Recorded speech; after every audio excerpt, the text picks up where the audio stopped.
যারা ফেসবুকে কাজ করছেন বা কন্টেন্ট ক্রিয়েটর আছেন তাদের জন্য আজকের এই ভিডিওটা খুবই গুরুত্বপূর্ণ।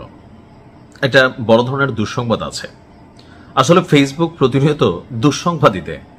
তবে আমরা যে যতই ফেসবুক অথবা ইউটিউবের সমালোচনা করি, এই সোশ্যাল মিডিয়া প্ল্যাটফর্মটা আমি ব্যক্তিগতভাবে আমার মতন লক্ষ কোটি মানুষের জীবন এমনভাবে বদলাই দিছে, আসলে সুস্থ স্বাভাবিকভাবে জন্মগ্রহণ কইরা আমরা 10 জীবনে যদি আমেরিকায় থাকতাম হয়তো এতটুকু রিজিক আল্লাহ হয়তো মানে দিত, বাট হয়তো অনেক কষ্ট হইতো, যেটা হয়তো এই ফেসবুক ইউটিউবের মাধ্যমে আপনাদের ভালোবাসার মাধ্যমে আমরা অল্প সময়ে পেয়েছি। শুকরিয়া আল্লাহর কাছে যেভাবে রাখছেন। তবে এই যে যারা ভালো ছিলাম আর যারা নতুন আছেন ফেসবুকে কাজ করতে চাচ্ছেন, তাদের জন্য এই ভিডিওটা খুবই গুরুত্বপূর্ণ। আপনি কি ফটো কার্ড বানান ফেসবুক পেজের জন্য, বা ছবি পোস্ট করেন, অথবা টেক্সট লিখেন, এমনকি এগুলো থেকে আপনি মোটামুটি একটা ভালো আয়ও করেন। এখন এই ধরনের পেজ যেগুলো আছে, যেমন আমার পেজে আমি ফটো কার্ডও দেই, মাঝে মাঝে টেক্সটও করি, এমনকি ভিডিও আপলোড করি, রিলস বা শর্টস ভিডিও হিসেবে আমাদের ভিডিওগুলো যায় আপনাদের সামনে। ভিডিও সবাই সর্বোচ্চ শেয়ার করবেন, কারণ আমরা ফেসবুক কমিউনিটি একটা ভাই ভাই, এই তথ্যগুলো সবার জানার অধিকার আছে, একটু শেয়ার করে দিবেন।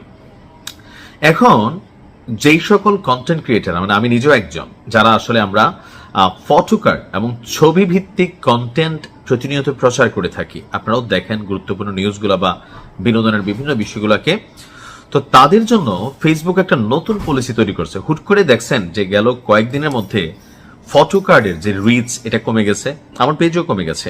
আগে একটা ছবি দিলে যেখানে লক্ষ লক্ষ মানুষের কাছে যাইতো, এখন সেটা যাচ্ছে না। প্রথমত হচ্ছে এইটা, অর্থাৎ অ্যালগোরিদমে আপনার রিচের বিষয়টাতে ফেসবুক ফটো কার্ড এবং ইমেজে, বা যেটা ইমেজ আছে ইমেজের পোস্ট, সেইটার রিচ আপনার কমাই দিছে। এখন বর্তমান পরিস্থিতিতে ফেসবুকের অ্যালগোরিদম এবং বিজ্ঞাপনের নতুন একটা বন্টন ব্যবস্থা তৈরি করা হয়েছে। ফেসবুকের সাম্প্রতিক মনিটাইজেশন নীতিমালা এবং অ্যালগোরিদম পরিবর্তনের ফলে ফটো কার্ডের রিচ কমে যাচ্ছে এবং এইসব পোস্টে আগের মতন বিজ্ঞাপনও প্রদর্শিত হচ্ছে না। কন্টেন্ট ক্রিয়েটরদের যে অভিজ্ঞতা, মানে আমরা যারা আছি, যে একই পরিমাণ ভিউ বা এঙ্গেজমেন্ট থাকলেও আগের তুলনায় আয়টা কিন্তু খুব বেশি আপনাদের অনেকেরই হচ্ছে না। মূলত ফেসবুক বেসিক্যালি ভিডিও অথবা রিলসের উপরই কিন্তু এখন মনোযোগ দিচ্ছে। এখন সবাই তো এটা বানাইতে পারে না, অনেকে আছে কথা বলতে ভয় পায়, তো এটা ফেক আইডি থেকে বা ফেক পেজ বিভিন্ন নাম দিয়া আমাদের কন্টেন্টও চুরি করেন। পাশাপাশি অনেকে ফটো কার্ডের উপরে অনেক মনোযোগ দিয়েছিলেন। তো বলা হচ্ছে যে ফেসবুক বর্তমানে রিলস এবং শর্ট ভিডিওর প্রচার এবং প্রসারে বেশি মনোযোগ দিচ্ছে, ফলে ভিডিও কন্টেন্টের পাশে ফটো কার্ড বা ইমেজ ভিত্তিক যে পোস্টগুলো আছে সেগুলোতে আয় কমে যাবে।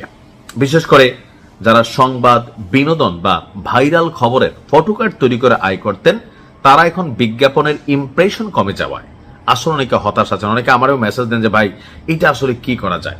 এখন এটা কেন হয়েছে, আপনার ফেসবুকের নতুন ব্যবস্থাপনায় মনিটাইজেশন সিস্টেমকে একক কাঠামোয় নিয়ে আসার ফলে আসলে এই পরিবর্তনগুলো হচ্ছে।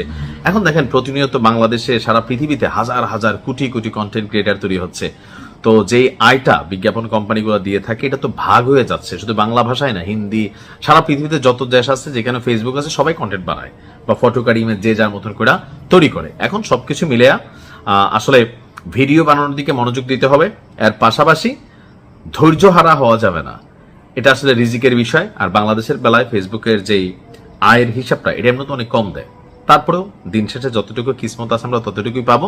তবে বিকল্প সবাইকে চিন্তা করতে হবে। ভালো থাকুন।